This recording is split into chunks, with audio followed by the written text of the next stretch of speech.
Buenos días, jóvenes de sexto semestre. Bienvenidos a su clase de Derecho. Hoy vamos a iniciar una nueva unidad o título o tema, como quieran llamarle.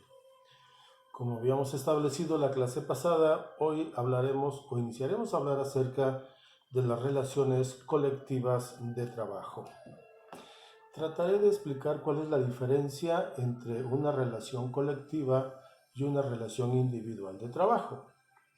Una relación individual de trabajo es cuando el patrón, puede ser una empresa a través de su representante legal, el director, cualquier persona que está al frente de esa empresa, contrata a una persona física. Vamos a poner de nombre a Juan.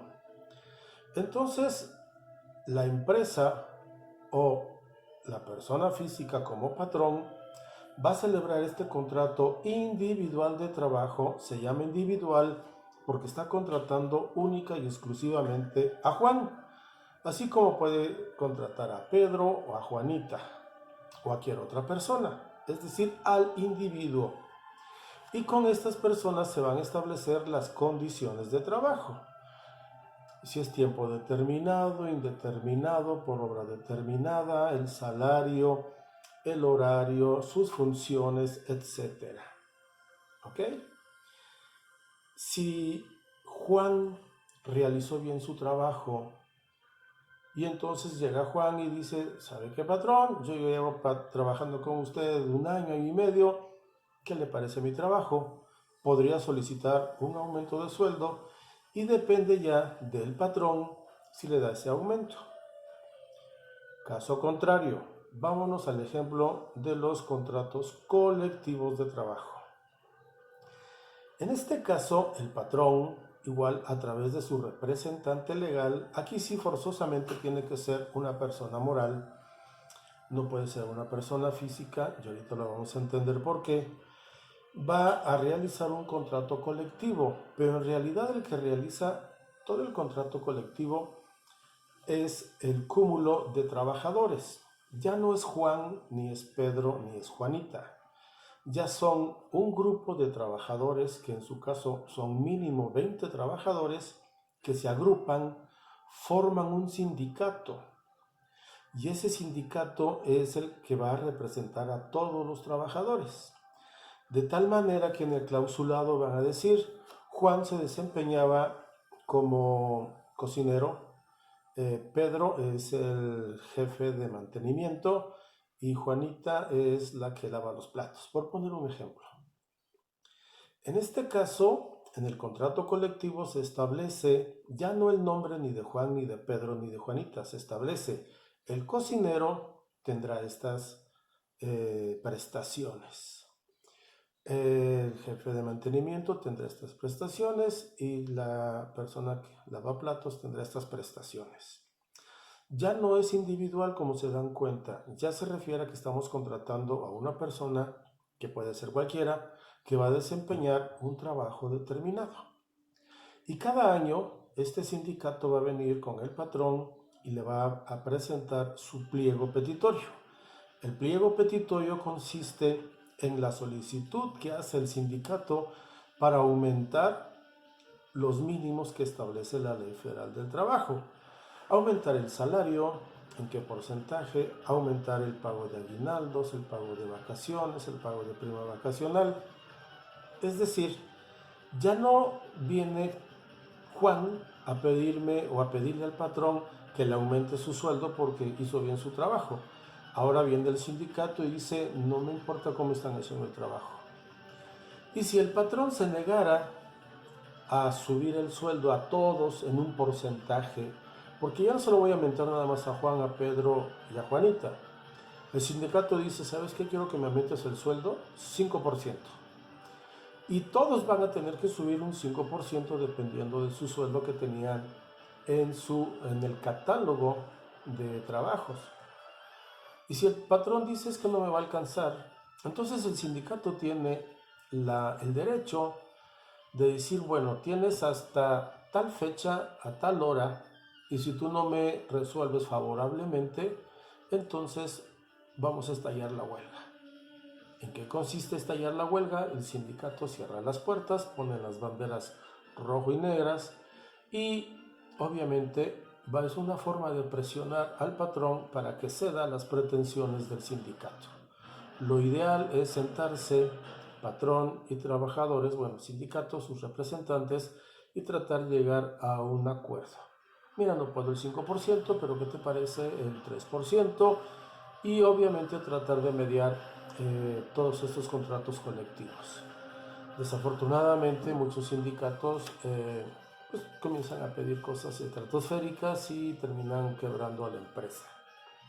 Bien, espero que se haya más o menos entendido o me haya dado a entender la diferencia entre uno y otro, entre las relaciones colectivas y las relaciones individuales.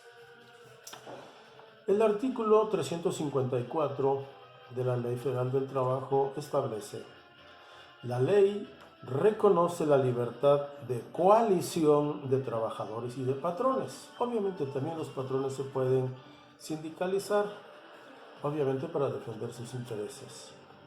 Artículo 355. Coalición es el acuerdo temporal de un grupo de trabajadores o de patrones para la defensa de sus intereses comunes. Artículo 356. Sindicato es una asociación de trabajadores o patrones constituida para el estudio, mejoramiento y defensa de sus respectivos intereses. Muy bien, el artículo 123 constitucional en su fracción 16, obviamente el apartado A, establece que la Asociación Profesional de Trabajadores y Patrones persiguen distintos objetivos. La Asociación Profesional de Trabajadores es un derecho social que tiene por objeto luchar por el mejoramiento de las condiciones económicas de los trabajadores y por la transformación del régimen capitalista. El derecho al sindicato se creó porque había muchos patrones, obviamente, que abusaban de su circunstancia, ¿no? Ellos eran los propietarios de los bienes de producción y entonces los trabajadores pues no tenían ningún derecho. Bien, en tanto, la Asociación Profesional de los Patrones tiene por objeto la defensa de sus derechos patrimoniales, entre estos, entre su propiedad. Sigamos con los artículos de la Ley Federal del Trabajo. Artículo 358. A nadie se puede obligar a formar parte de un sindicato o a no formar parte de él. Es decir, si en la empresa hay un sindicato, el sindicato no puede llegar y obligar a este trabajador de recién ingreso a decir, ¿sabes qué? O te vuelves miembro activo del sindicato o no vas a trabajar acá. O simplemente también, oye, ¿sabes que tú no puedes pertenecer a este sindicato? El sindicato obviamente es una asociación libre. Artículo 359. Los sindicatos tienen derecho a redactar sus estatutos y reglamentos, así como a elegir libremente a sus representantes, a organizar su administración y sus actividades y obviamente formular su programa de acción. Los estatutos es como un reglamento, ¿sí? Todos los sindicalizados, qué derechos y qué obligaciones vamos a tener para formar parte de este sindicato. Obviamente todos los sindicatos, para estar legalmente constituidos, deben de tener a sus representantes. El secretario general del sindicato, el tesorero, los vocales, etc. Necesitan también tener un programa de acción. ¿Qué es lo que vamos a hacer con este sindicato? No solamente va a ser para golpear al patrón, golpear obviamente desde el punto de vista económico, no me refiero a otro tipo de agresión. Entonces, los sindicatos, recuerden que son creados para mejorar las condiciones laborales de los trabajadores y obviamente sus prestaciones. Artículo 362. Pueden formar parte de los sindicatos los trabajadores mayores de 18. Ya no se permite ahora los trabajadores que sean menores. Antes recuerden que se permitía que fueran de 14 años con permiso de sus padres o del sindicato.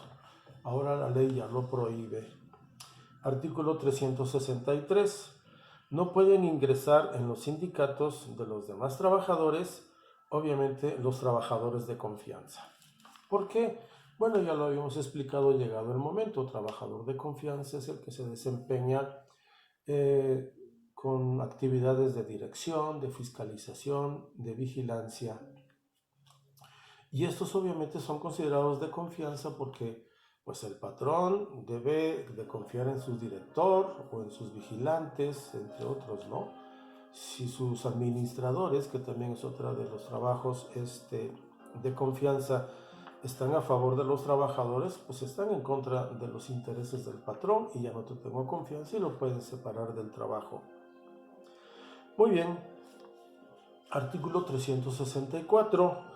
Los sindicatos deberán constituirse con 20 trabajadores en servicio activo como mínimo. Es decir, si en una empresa nada más hay 19 trabajadores, no se pueden constituir en sindicato.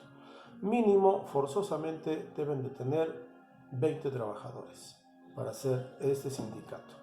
La próxima clase vamos a continuar cuáles son los requisitos para formar un sindicato. Gracias por su atención, cuídense mucho, no olviden sus evidencias.